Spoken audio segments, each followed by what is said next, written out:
There is no end to the tariff war with Canada. President Trump is now taking aim at dairy and lumber imports. Canada, along has shut down the $103 billion oil export pipeline to the U.S., leaving Washington unable to respond in time.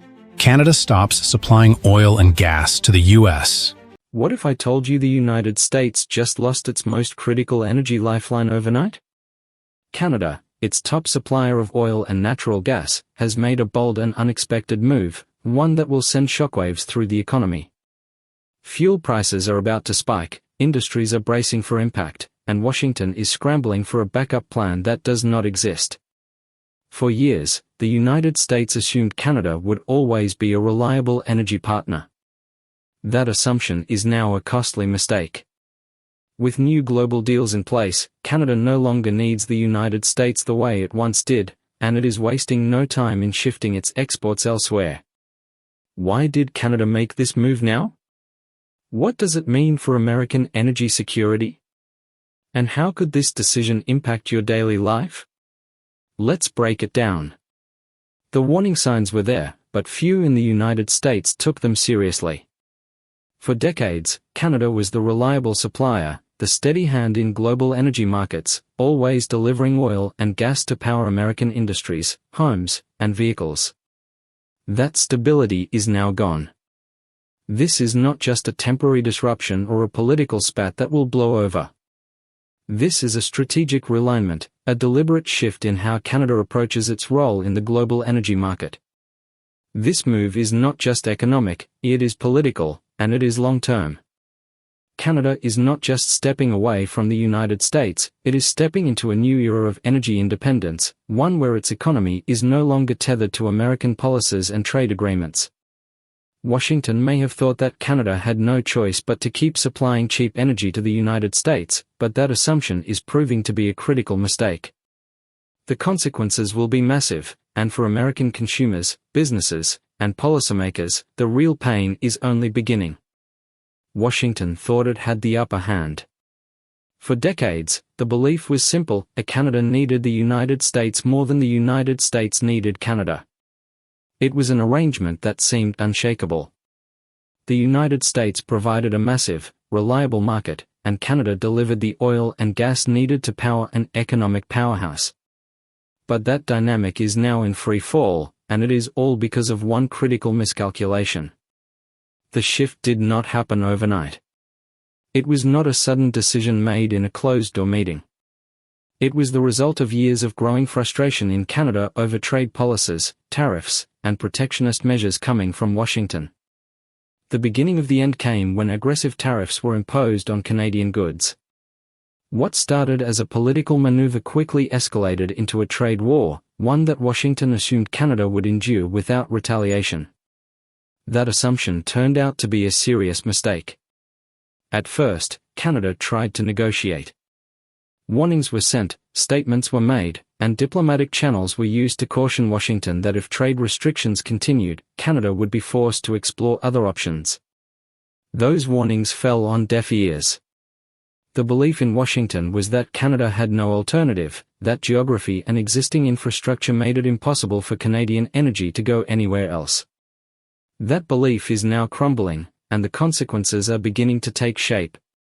Canada's government took a decisive step, accelerating efforts to diversify its energy exports. New deals were signed, new trade partnerships were formed, and massive investments were made to shift energy flows away from the United States. The moment the tariffs went into effect, Canada made its move, and now the United States is facing an energy crisis that could have been entirely avoidable. This was not a decision made out of anger or political retaliation. It was a calculated move, a long-term strategy designed to ensure that Canada is no longer vulnerable to American trade policies. The shift is already in motion, and the United States is only now beginning to realize what it has lost. The United States assumed that Canada would never walk away. But while Washington was focused on internal politics, Canada was busy securing new buyers for its energy resources. The result? A complete transformation in global energy markets, one that leaves the United States scrambling for alternatives. The new destinations for Canada's oil and gas tell a clear story.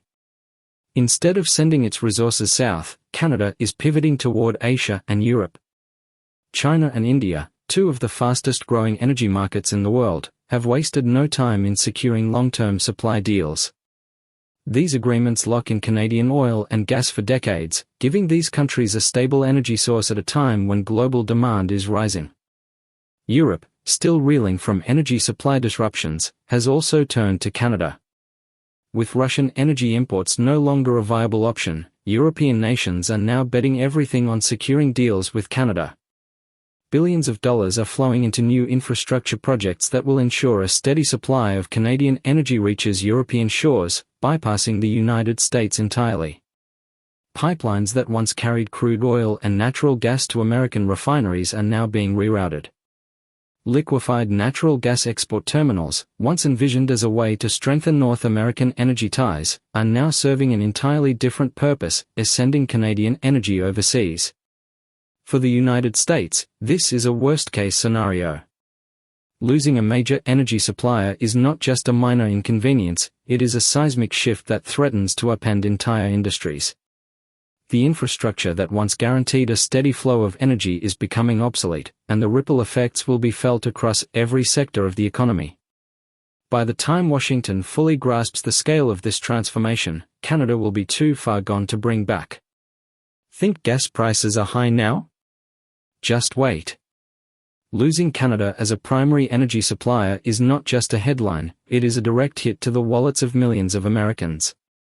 The cost of gasoline, diesel, and jet fuel is already creeping up, and that is just the beginning. The immediate effect will be felt at the pump. Canadian oil accounted for a massive share of American imports, helping to keep gas prices lower than they would have been otherwise. Now, with that supply vanishing, American refineries will have to turn elsewhere, and that means buying from less stable, more expensive markets. Air travel will be another casualty. The aviation industry relies heavily on affordable jet fuel to keep ticket prices reasonable. With the loss of Canadian energy, airlines will be forced to pay significantly higher prices for fuel, and those costs will inevitably be passed on to passengers. The trucking industry, the backbone of the American supply chain, will not be spared either. Diesel prices are expected to surge, raising transportation costs for goods ranging from groceries to electronics. When the cost of moving products across the country rises, consumers will feel it in higher prices for nearly everything they buy. This is just the start. The longer the United States remains without a stable energy supply, the worse the economic fallout will become. Inflation, already a growing concern, will be exacerbated by rising energy costs. The pressure on households and businesses will intensify, and for many, there will be no easy way to absorb the added expenses. What seemed like a minor policy decision years ago has now spiraled into a full-scale crisis. The United States is facing an energy disaster of its own making, and the worst part? There is no quick fix in sight. To stay competitive as material costs spike, the United States steel industry, which was supposed to benefit from tariffs on Canadian imports, is instead facing a supply chain nightmare. Prices are rising faster than anticipated, and manufacturers are left with fewer options. The food industry is another casualty of the crisis. Meat packing plants, dairy farms, and frozen food producers rely heavily on electricity and fuel for refrigeration, processing, and distribution. As energy costs skyrocket, many companies are being forced to pass the burden onto consumers.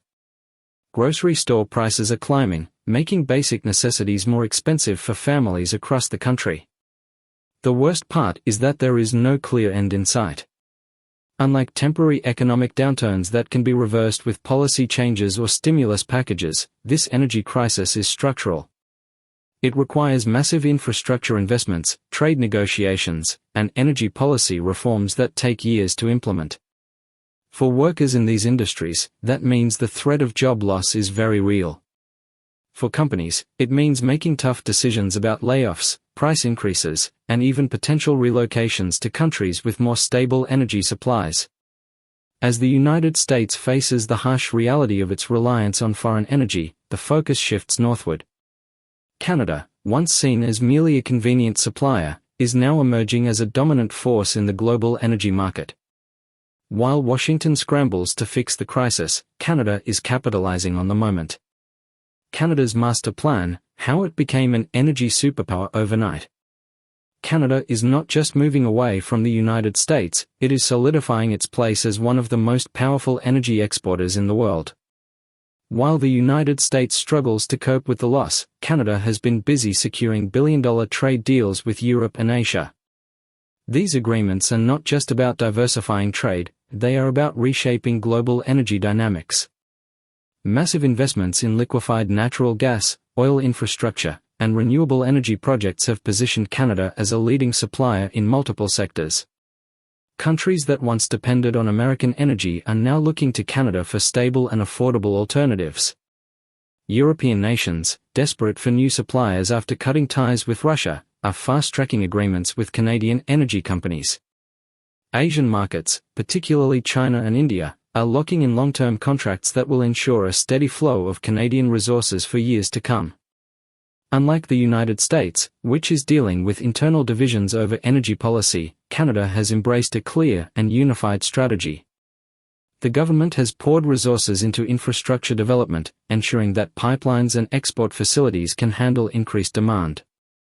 Investments in renewable energy are further strengthening its position, giving Canada leverage not just in oil and gas but in hydro and wind power as well. For decades, Canada was viewed as a secondary player in the global energy market, overshadowed by the dominance of the United States. That is no longer the case. Canada is now in control of its own destiny, and the rest of the world is taking notice. The United States, once the leader in North American energy, is now watching as its closest neighbor takes center stage. While Washington debates its next move, Canada is moving forward with confidence. The shift is not temporary, it is permanent. The question now is whether the United States can find a way to adapt or if it will be left struggling in the wake of a new energy era. Can the United States find a way out? Here are its only three options. The United States is now at a crossroads, and none of the choices ahead come without risk. The loss of Canadian oil and gas has created a supply vacuum that cannot be ignored. Without immediate action, energy prices will continue to rise, industries will struggle to remain competitive, and global influence will weaken. Washington has three options: repair relations with Canada, increase domestic production, or seek new suppliers. But here's the real problem: every path comes with massive consequences. The first option seems obvious: rebuild the energy relationship with Canada. For decades, Canada provided the United States with a reliable and affordable energy supply. Restoring trade agreements could stabilize fuel prices and secure long-term economic security. However, this is easier said than done. The damage is not just economic, it is political. Canada's leaders have spent years diversifying their markets, sealing billion-dollar deals with Asia and Europe. Their energy exports are no longer dependent on one customer. Even if the United States lifts tariffs and offers new incentives, there is no guarantee that Canada will prioritize American buyers again. Energy flows where demand is highest and where trade conditions are most favorable. The United States may find itself in a position where it is no longer Canada's most valuable partner. If diplomacy fails, the next option is to ramp up domestic energy production. The United States has vast oil reserves, particularly in Texas, North Dakota, and the Gulf of Mexico. Expanding drilling operations and accelerating liquefied natural gas production could reduce reliance on foreign suppliers. But this comes with significant trade-offs. Infrastructure projects take years to develop, environmental regulations are tightening, and oil companies remain cautious about long-term investments. Even if every restriction were lifted, the immediate impact on fuel prices would be minimal. Domestic oil production is already operating at high levels, and any significant expansion would require both financial and political backing that may not be available. That leaves the third and most dangerous option, finding new suppliers. Without Canada, the United States must turn to alternative sources such as Venezuela, the Middle East, or other oil-producing nations. But here's the problem: these suppliers come with high costs and instability. the Organization of the Petroleum Exporting Countries controls much of the global oil market, dictating prices through production quotas. Any reliance on these nations leaves the United States vulnerable to price manipulation and political leverage. Venezuela, despite holding some of the world's largest oil reserves, has been in economic and political turmoil for years. Negotiating new trade agreements would be an uphill battle, requiring significant concessions that Washington may not be willing to make. The Middle East, though rich in oil, presents its own risks. The United States would find itself dependent on nations that have, at times, been openly hostile to its interests. This shift could come at the expense of national security and economic stability. No matter which option the United States chooses, the consequences will be felt for years.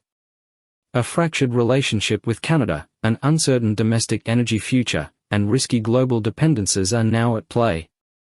The question is not just about energy, it is about power. If Washington fails to act decisively, it risks losing more than just oil. It risks losing its position as a dominant force in global markets. And while the United States struggles to find a way out, another superpower is already several steps ahead. China's energy grab, how it's using this crisis to gain power. China is playing chess while the United States is still playing checkers.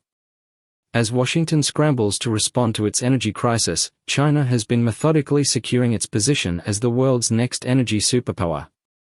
The shift away from Canadian oil has not just hurt the United States, it has created an opportunity for Beijing to take control of global energy markets. And China is not wasting a second. For years, China has been quietly stockpiling oil, natural gas, and coal, preparing for exactly this kind of supply disruption. Unlike the United States, which has relied on decades of energy stability, China has always operated with a long-term strategy. It has invested heavily in new trade routes, alternative fuel sources, and strategic reserves. The result? While the United States is losing access to Canadian energy, China is locking in billion-dollar deals that will secure its supply for decades. One of the most significant moves China has made is its direct partnership with Canada. While the United States assumed it would always be Canada's primary energy buyer, Beijing stepped in with better offers. Canadian companies, now free from dependence on the American market, have shifted exports to Chinese refineries. This gives China an enormous advantage, access to stable, high-quality fuel supplies without the political instability that often comes with energy dependence on the Middle East. But China's energy dominance does not stop with Canada. It has also been aggressively securing deals with Russia, the Middle East, and Africa, diversifying its supply chain far beyond what the United States has achieved. This strategy makes China nearly immune to Western sanctions and market fluctuations. The more energy China controls, the greater its influence over global trade and manufacturing. The biggest concern for Washington is that the United States is running out of ways to counter China's strategy. The only real solution is to secure new energy sources before China takes full control of global supply. But given the pace at which Beijing is moving, the window of opportunity is closing fast. The reality is far more complicated. The nation's refineries are designed to process the type of crude oil that Canada supplied. Without it, the United States must now turn to the Middle East, South America, and other unstable regions for fuel. This shift not only raises costs but also exposes the country to greater geopolitical risks. If one of these new suppliers experiences conflict, sanctions, or production cuts, energy shortages could become even worse. The long-term consequences are clear. The loss of Canadian energy is not just a temporary setback, it is a fundamental shift in global power. Canada is forging new alliances, strengthening its economy, and securing its place as a dominant player in the energy market. Meanwhile, the United States is left scrambling to find alternatives, facing higher costs and greater economic uncertainty. With every passing day, the gap between energy security and energy crisis grows wider. The question is, can the United States adapt before it is too late?